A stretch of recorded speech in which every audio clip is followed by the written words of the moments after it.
Hello everyone. మన అల్మారాల్లో పాత jeans ప్యాంట్లు వాడకుండా చాలా పడుంటాయి. కొన్నింటికైతే సైజ్ సరిపోదని, కొన్నింటికేమో స్టైల్ బోర్ కొట్టిందని, కొన్నింటికైతే డ్యామేజ్లు ఉన్నాయని, ఇలా వాటిని వాడకుండా అలా సంవత్సరాలు పెట్టేస్తూ ఉంటారు. అయితే వీటిలో బాగున్న వాటిని డోనర్స్ క్యాంప్ లాంటి వాటిలో ఇచ్చినా, బాగోలేని డ్యామేజ్ ఉన్న వాటిని మనం యూజబుల్ ప్రోడక్ట్స్గా ఎలా మార్చొచ్చో ఈరోజు చూద్దాం. ఇది మా పిల్లల పాత చీనో ప్యాంటు. ఇది కలర్ కూడా ఫేడ్ అవ్వకుండా ఎంతో స్ట్రాంగ్గా ఉంది. అయితే దీనికి ఒక చోట ఎక్కడో హోల్ పడిందని దీన్ని పక్కన పడేశారు. ఇప్పుడు నేను దాన్ని చిన్న చిన్న కిరాణా సరుకులు తెచ్చుకుంటానికి ఉపయోగపడే బ్యాగ్ లాగా మారుద్దాం అనుకుంటున్నాను. అందుకు ఫస్ట్ నేను ఈ పాకెట్స్ పార్ట్ అంతా కట్ చేసేసి ఈ లెగ్స్ని ప్లెయిన్ క్లాత్ లాగా చేశాను. ఈ షోల్డర్ బ్యాగ్స్కి పక్కా మెజర్మెంట్స్ అంటూ ఏముండదు. ఎగ్జాక్ట్గా రెండు సేమ్ పీసులు ఎక్కడొచ్చాయో చూసి మనం అంత పొడుగు చూసి కట్ చేసుకుంటే సరిపోతుంది. దీని బ్యాగ్ షేప్లో మనం డ్రా చేసుకుని కట్ చేసుకోవాలి. ఇలా ఎగ్జాక్ట్ మెజర్మెంట్స్తో రెండు పీసులు కట్ చేసుకున్న తర్వాత మనకి ప్యాంట్లో బ్యాక్ పాకెట్స్ ఉంటాయి కదా, ఆ పాకెట్స్ని ఒకటి కట్ చేసుకుని దీనికి మనం అటాచ్ చేసుకున్నాం. అప్పుడు లోపల మనీ పెట్టుకుంటానికి కూడా బాగుంటుంది. ఈ బ్యాగ్ని ఇలాగే కూడా కుట్టేయచ్చు. అయితే నేను దీని లోపల లైనింగ్ వేద్దాం అనుకుంటున్నాను. నా దగ్గర ఎగ్జాక్ట్ బ్లాక్ లేదు, కానీ ఈ బ్లూ కలర్ది ఒక శారీలో వచ్చిన బ్లౌజ్ ఉంది. అయితే ఈ బ్లౌజ్ క్లాత్ అంత బాగాలేదని చెప్పి నేను కుట్టించలేదు, దాన్ని ఇప్పుడు యూజ్ చేస్తున్నాను. ఈ బ్యాగ్ లోపల లైనింగ్గా దీన్ని కట్ చేసి సేమ్ మెజర్మెంట్స్తో కట్ చేసి తీసుకుంటున్నాను. ఈ క్లాత్ సిల్క్ది కాబట్టి కదిలిపోతుంది, అందుకని నేను ఫస్ట్ బ్యాగ్ కోసం కట్ చేసిన ప్యాంట్ ముక్కలు దీనిపైన పెట్టి పిన్నులు పెట్టుకున్నాను. పిన్నులు పెట్టుకున్న తర్వాత కట్ చేస్తే క్లాత్ కదలకుండా సేమ్ మెజర్మెంట్స్తో వస్తుంది. ఈ బ్యాగ్కి పాకెట్ పెడదాం అనుకున్నాం కదా, ప్యాంట్లో ఈ బ్యాక్ పాకెట్ని కట్ చేసి లోపల అటాచ్ చేసుకుంటే సరిపోతుంది. ఈ బ్యాగ్ని మనం ఇప్పుడు స్టిచ్ చేసుకుందాం. ఫస్ట్ పాకెట్ని లైనింగ్ క్లాత్కి కుట్టేసి లైనింగ్ క్లాత్ని కూడా రెండు పీసులు అటాచ్ చేసి చుట్టూ కుట్టుకోవాలి. లైనింగ్ అంతా కుట్టడం అయిపోయిన తర్వాత బ్యాగ్ రెండు అంచులు కూడా తీసుకుని అటాచ్ చేసుకోవాలి. ఇలా రెండు బ్యాగుల్లాగా తయారవుతుంది. అప్పుడు ఈ లైనింగ్ని రివర్స్లో బ్యాగ్ లోపల పెట్టి ఒకవైపు రివర్స్లో కుట్టుకోవాలి. రెండో వైపు మాత్రం లైనింగ్ అంచును అలాగే బ్యాగ్ అంచుని కొద్దిగా లోపలికి మడుచుకుంటూ కుట్టుకోవాలి. తర్వాత హ్యాండిల్స్ పైన కూడా రెండు అటాచ్ చేసుకుంటే బ్యాగ్ లాగా తయారైపోతుంది.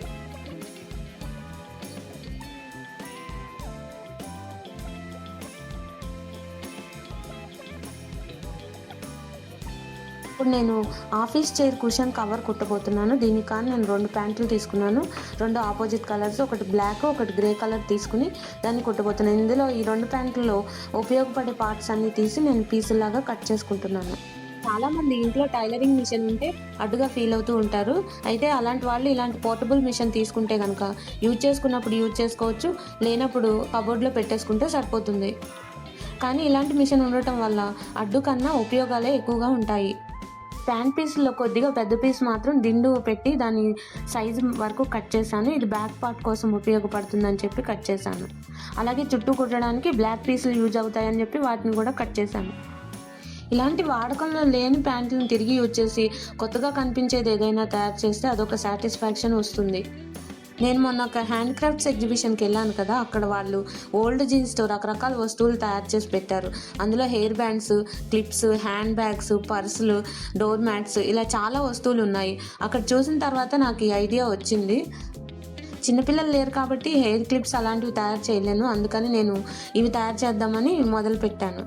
మనం కట్ చేసి పెట్టుకున్న పీసులు ఫస్ట్ ఎడ్జెస్ కుట్టి తర్వాత ఒకదానికొకటి అటాచ్ చేసుకుంటూ ఇలా ఒక క్లాత్ లాగా తయారు చేయాలి.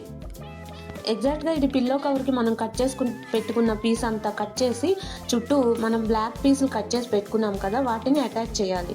తర్వాత మనం కట్ చేసి పెట్టుకుని ఉంచిన పీస్ని ఇదిని అటాచ్ చేసి పైన కూడా ఒక గ్రే కలర్ పీస్ అటాచ్ చేయాలి. అప్పుడు మనం దీనికి తాళ్ళు కట్టాల్సిన అవసరం ఉండదు. నాలుగు వైపులా మొత్తం కలిపి కుట్టిన తర్వాత ఇలా పిల్లో కవర్ లాగా తయారవుతుంది. ఇప్పుడు నేను ఒక బ్లూ కలర్ జీన్స్ ప్యాంట్ తీసుకున్నాను. దీన్ని కట్ చేసి ప్లెయిన్ క్లాత్ లాగా ఫస్ట్ మారుద్దాము. అలా అవడం కోసం నేను ఫస్ట్ పాకెట్స్ పార్ట్ అంతా కట్ చేసి లెగ్స్ కూడా విడిగా కట్ చేశాను. అయితే లెగ్స్ పార్ట్ కొంచెం క్రాస్గా ఉంటుంది కదా, ఒక లెగ్ పార్ట్ అలానే ఉంచి ఇంకో లెగ్ పార్ట్లో క్రాస్గా ఉన్న పీస్ని కట్ చేసి రెండింటిని దీనికి అటాచ్ చేయాల్సి ఉంటుంది. అంటే నేను దీంతో యాప్రాన్ కుడదాం అనుకుంటున్నాను, దానికోసం దీన్ని కట్ చేశాను. అలాగే ఈ ప్యాంటుకున్న పాకెట్స్ని కూడా కట్ చేసి దీనికి అటాచ్ చేద్దాం అనుకుంటున్నాను. ఈ జీన్స్ ప్యాంట్ మీద అయితే బటర్ఫ్లైస్ అవి ఉంటాయి. ఇప్పుడు ఆ డిజైన్ ఎక్కువగా ఉందని యూజ్ చేయటం లేదు, అందుకని నేను ఈ డిజైన్ని ఇప్పుడు యాప్రాన్కి అటాచ్ చేద్దాం అనుకుంటున్నాను. ప్యాంట్ బ్యాక్ సైడ్ బెల్ట్ లాగా బటర్ఫ్లైస్ ఉంటాయన్నమాట, ఆ పార్ట్ని కూడా కట్ చేశాను. అలాగే ఈ ప్యాంట్ లెగ్లో ఒక పీస్ తీసుకుని చుట్టూ బార్డర్ వేయటం కోసం సన్న సన్న పీసులాగా కట్ చేశాను.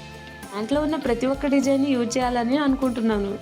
స్టిచ్చింగ్ విషయానికి వస్తే ఫస్ట్ మనం స్ట్రైట్గా కట్ చేసిన పార్ట్ని, మనం క్రాస్గా ఉన్న పార్ట్ని రెండింటిని ఫస్ట్ అటాచ్ చేసుకోవాలి. రివర్స్లో ఫస్ట్ కలిపి కుట్టిన తర్వాత మళ్ళీ మామూలుగా తీసుకోవడం ఒక కుట్టు వేస్తే కనుక దీన్ని అటాచ్ చేసినట్టు కూడా తెలియదు. కొత్తగా థ్రెడ్ కొని తీసుకురమ్మని నేను చెప్పటం లేదు, మన దగ్గర ఉన్న థ్రెడ్స్లోనే దగ్గర కలర్ తీసుకుని కుట్టితే బాగుంటుంది. మనం అంచుని కుట్టడం కోసం కట్ చేసి పెట్టుకున్న పీసులన్నీ ఫస్ట్ అటాచ్ చేసుకుని ఒకవైపు ముందు మామూలుగా కుట్టుకోవాలి. తర్వాత మనం ఇందాక అటాచ్ చేసుకున్న పీసుల్ని ఒక మంచం మీద కానీ టేబుల్ మీద కానీ పెట్టి యాప్రాన్ షేప్లో కట్ చేసుకోవాలి. ఎందుకంటే ఈ ప్యాంట్ పీసులు కదా అంత సమానంగా ఏమీ ఉండవు, అందుకని దీని ఎగ్జాక్ట్ షేప్ మనం డ్రా చేసుకుని కట్ చేసుకుంటే బాగుంటుంది. మనం ముందే ఈ పాకెట్స్ అవి ఎక్కడెక్కడ స్టిచ్ చేస్తే బాగుంటుందో చూసుకుని పెట్టుకోవాలి. తర్వాత ఈ పాకెట్స్ చుట్టూ ఉన్న అంచుని మనం ఎగ్జాక్ట్గా కుట్టుకోవాలన్నమాట. నేను ఈ చిన్న డిజైన్ చేసి ఇలా పాకెట్ మీద కుట్టాను. ప్లెయిన్ పాకెట్ అయితే బాగుండదు కదా, అందుకని ఈ డిజైన్ పెట్టాను. ఈ బెల్ట్ని కూడా ఫస్ట్ ఒకసారి కుట్టుకోవాలి, ఎందుకంటే మనం ప్యాంట్ నుంచి దీన్ని విడిగా కట్ చేసాం కదా, థ్రెడ్స్ బయటికి రావచ్చు, అందుకని ఒకసారి చుట్టూ జిగ్జాగ్ చేస్తే మంచిది. తర్వాత ముందుగానే ఈ బెల్ట్కి అటు ఇటు కూడా బెల్ట్ టైప్లో కుట్టి దాన్ని అటాచ్ చేసి ఉంచుదాం, ఎందుకంటే దీని వెనకాల కట్టుకుంటానికి కావాలి కదా, అందుకోసం. తర్వాత ఈ బెల్ట్ని ఏ ప్లేస్లో అయితే బాగుంటుందో ఆ ప్లేస్లో ఈ యాప్రాన్కి గట్టిగా స్టిచ్ చేసుకోవాలి. తర్వాత నెక్కి వేసుకుంటాం కోసం ఈ థ్రెడ్ స్టిచ్ చేస్తున్నాను. ఇదైతే నేను స్టిచ్ చేసింది కాదు, ప్యాంట్ లెగ్లో సన్నగా ఒక చోట స్టిచ్ చేసి ఉంటుంది కదా, దాన్ని కట్ చేసి ఇక్కడ అటాచ్ చేశాను. తర్వాత పాకెట్స్ అవి కూడా ఎక్కడెక్కడ పెట్టాలో చూసుకుని వాటిని అక్కడ పిన్ పెట్టుకుని తర్వాత స్టిచ్ చేసుకోవాలి, లేకపోతే కదిలిపోతూ ఉంటాయి, అందుకని ఫస్ట్ పిన్ పెట్టుకుని స్టిచ్ చేయాలి. అయితే కొన్ని పాకెట్స్కి పైన బటన్స్లా ఉంటాయి, అలాంటి చోట్ల మనం మిషన్తో స్టిచ్ చేయలేము. తర్వాత దీన్ని నెమ్మదిగా చేతితో స్టిచ్ చేసుకుంటే సరిపోతుంది, మిగిలిందంతా మిషన్తో కుట్టుకోండి. ఆఫీస్కి వెళ్ళే హడావిల్లో వంట చేసే వాళ్ళకి ఇలాంటి యాప్రాన్స్ బాగా ఉపయోగపడతాయి.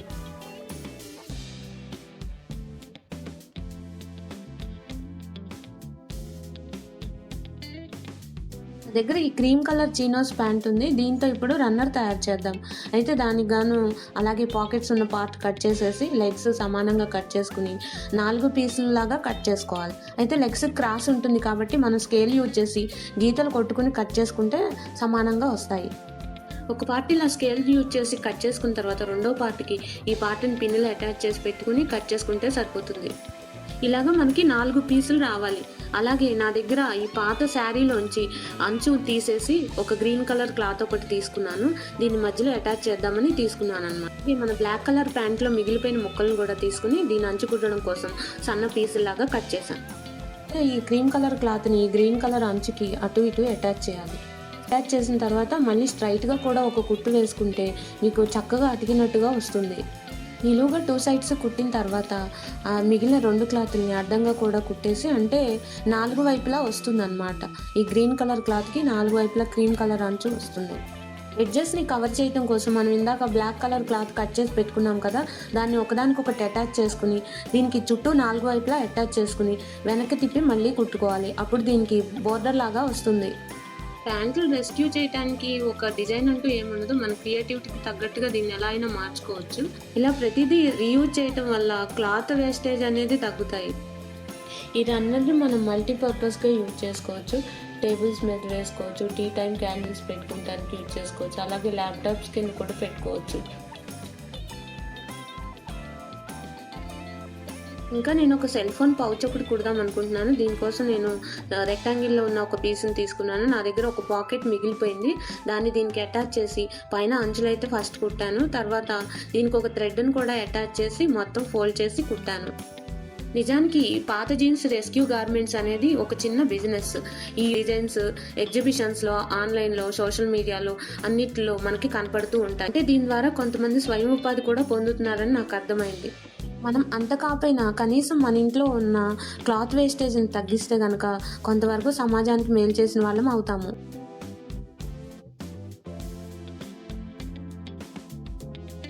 ఈ వీడియో మీకు నచ్చినట్లయితే లైక్ చేయండి, సబ్స్క్రైబ్ చేయండి, మీ ఫ్రెండ్స్ అండ్ ఫ్యామిలీ మెంబర్స్కి ఈ వీడియోని షేర్ చేయండి. Thank you.